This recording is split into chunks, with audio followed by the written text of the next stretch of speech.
awkward ako. At hindi lang ako, yung mga kanta ko, mga video ko, yung mga post ko, mga pictures ko, siguro lahat ng awkward. Parang yung ibang post ko na parang nag-encourage, parang hypocrite ako kasi hindi naman ako nagiging masunurin sa pinapaniwalaan ko.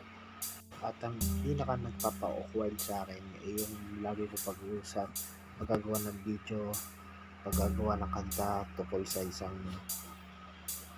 miyembro ng isang K-pop group na Red Velvet na ang member ay si Eri. Siya lagi yung sabi ko, Eri, Eri, Eri, Eri, Eri, Eri, Eri. Kaya awkward naman ako. Nakaka-stress pag pinapanood ko. So, kaya sorry kung na awkward din kayo sa mga gawa ko. Sorry.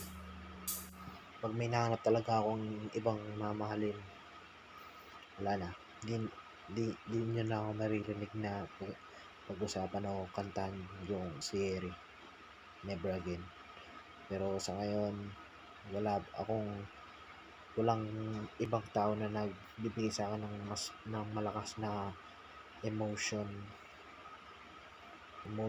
na parang gumawa ng video, ng kanta, at iba pa. Kaya pagpasensya na muna yung mga gawa ko ngayon, yung mga kanta ko, yung mga video ko. Yun lang yung kaya kong ilabas ngayon eh.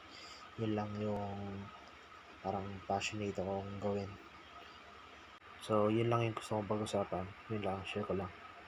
Isa pa pala, hindi, dalawa pala, hindi, isa lang.